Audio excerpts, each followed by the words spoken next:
what would you tell people to go with in a game like this to make a bit of money?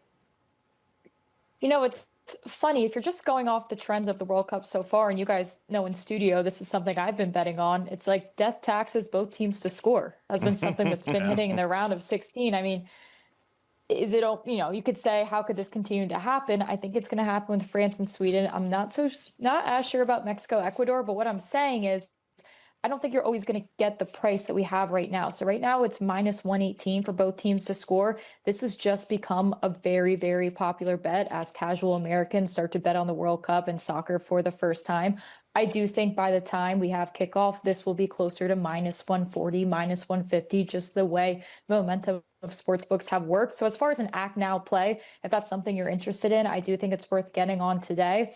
And then as far as everything else, my gut reaction was maybe it's time to go for unders, right? Under 2.5 goals. Now, I feel like a lot of the public is going to think Haaland versus Vini, and everyone loves to bet on overs, right? So I don't think that's necessarily something you have to take right now. I think the price could get a little bit better the closer we do get to that kickoff.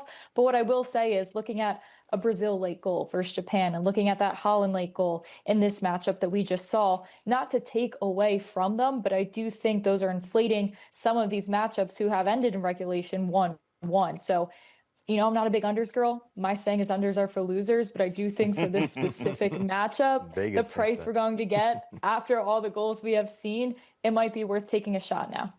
Mackenzie, what about, I'm interested with what you mentioned about the late goals there, because it is a theme, isn't it? Is that good value when you bet on a specific time in the match that you see the goals predicted to be scored? Like if you bet in the last 15 minutes of a game, can you make some good money there? You can. And the first thing I actually looked at when I went to the sports books for this game is for the highest goal scoring half to be the second half, because I feel like for Brazil specifically, I think we see them just turn it on in the second half. But just in general, with the round of 16 so far, you're definitely seeing more action, more momentum in that second half. Right now, that's plus 105. I think that's a great bet to take at this point. I don't think it will stay at plus money. I'm sure we'll see that closer to minus 115 based off the trends and based off the games we will see before this game kicks off. So I know you guys have been talking about it as well, just Brazil and the way that this attack really lights up in the second half. I think plus 105 for the second half to be the highest scoring half is a great play. What are the odds for Paraguay to advance in this game? They about match up with the way you guys are talking about them. Honestly, odds makers are a little more optimistic than the way you guys are talking about this team. God damn, I'm like, wow, there is really no chance here. So obviously with games like this, you know, France is minus 550 to win. That's not exactly a playable number on its own. So you have to get creative, and we've had to get creative through group stages as well. And usually when you see such a one-sided game, I would focus on first half player props, but I don't think we're going to see, you know, players get pulled in a knockout stage game the way we could in the group stage. So a few different ways to get creative. One of the bets I saw on BetMGM that I'm seeing, France to win and a combined over 2.5 goals for the game. I think France can get over this on their own, as they've done literally every single game so far in the World Cup, scoring 3 goals. And it's minus 155. Is that a fabulous number? No. Do I feel like that's a really, really awesome bet that I think should probably be closer to minus 200? Yeah. And you can parlay that with things if you want to. And a more plus money way to look at France to dominate this game is to just bet France to win both halves here at plus 120 if you think they can score early and then score again in the second half.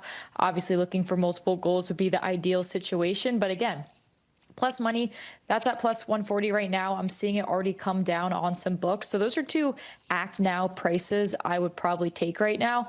And then if you're looking at the Paraguay side, you want some version of money on them. Maybe you're a fan of the Cinderella story.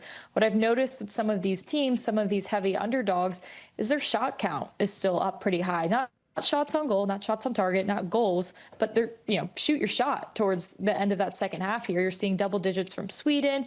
You saw it from Ivory Coast when they were down. So once that market opens up, it isn't exactly open yet. Just looking at Paraguay in these quote unquote garbage time minutes, maybe at the end of the game when they're down, just seeing the shots, knowing what they'd have to do. That's probably the only over I'd be taking for that team. See, the atmosphere obviously is a huge factor, but what are the bookies saying? Who's the favorite in this game with the early lines? Yeah, they have Mexico as home underdogs, and obviously that makes sense, but they're really feeling confident about about England. England's plus 110 to win this game. I'm not so sure I want to bet on that and against Mexico right now. I know I sound like a broken record, but both teams to score is minus 110 right now. You guys talked about the chaos. I don't see a version of Mexico not scoring in the Azteca, and I do see England potentially with late goals again. You can bet the second half to have the most goals, but as you guys mentioned, that heat, the second half, that worries me a little bit. One long shot, like plus 1,200 long shot I was looking at on BetMGM is England to win from behind. So just meaning similar to what they did today. Obviously, that's a bit of recency bias, but when you're talking about Mexico playing a home game, used to the climate, used to, altitude, all of it, it's not insane to think Mexico could score first at plus 130 and England has to fight back. Harry Kane's prices haven't come out yet.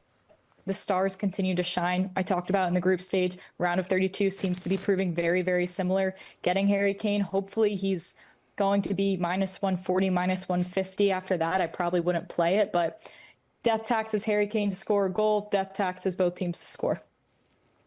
Yeah, the only thing, Mexico hasn't conceded a goal in 4 games, so you do see them conceding in this one against England. Law of averages, right? I think it's about time. I'm in on trends, but I'm also in on there's another end to the bell curve. It'd be statistically impressive to continue to keep clean sheet after clean sheet. And this is obviously going to be the most talent they've played, maybe not the most impressive team in our eyes technically, but as far as the ceiling and potential and strikers, I think this is going to be probably the game that they start to concede. And you can take the under 2.5 right now. It is juiced to the under. So that's odds makers saying they think this will probably be 2 goals in regulation.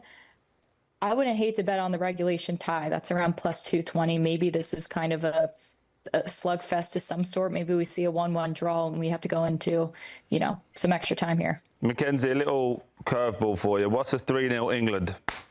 I'm looking to take it. 3-0 England. 3-0. Let's see. We can go to correct scores. Why, are you thinking of betting that, Troy? Absolutely. He beats them on one hand and then bets on the other hand. Called being English. No pressure. I'm not seeing... I see ties. I see. Here we go. Exact score. Exact score. You know what I like lately? I'm looking at all their late others. goals. They don't have it out right now. Don't have it 1, out. 4, 2, 4. Shambles. Yeah, it's pretty fresh, but it'll probably be like plus 500 or something. Plus 60. I'll take that. I mean, I'll take 20 on that. 3-0? 20 on that. I'll take 20 on that. Look, I think as well, when you're looking at Mexico, yes, they've done great so far. Yes, the Azteca. I hear all of that. Are we saying South Africa, South Korea, Czechia, and Ecuador are good teams? Are we saying they're on the level of England? Ecuador is a good team, not on the level of England. Ecuador, my criticism of them was exactly what's happened to them, the lack of a goal scorer and a striker. Yep. The rest of the team was good, but they're not going to create many chances to score goals, which is what their World Cup has been. If we look at both performances from both nations, they are very similar. Mexico have not been as convincing as England haven't been as convincing. So for performances from where they both are, I don't think... You watched the last game? I watched Mexico in the last game, yes. But still, we could say the same thing about England against Croatia, if you want to take it into little bits. The first half were terrible. The second half were a little bit better. Yeah, I mean, listen, you could take it either ways, but I wouldn't say there's much between both teams' performances of what we've seen. Hey, Mackenzie, 3-0. Stick me 20 on. Let's go, boys. England to win by exactly 3 goals is plus 1250. Ooh, better odds than you thought. Disneyland is coming, kids. Let's go.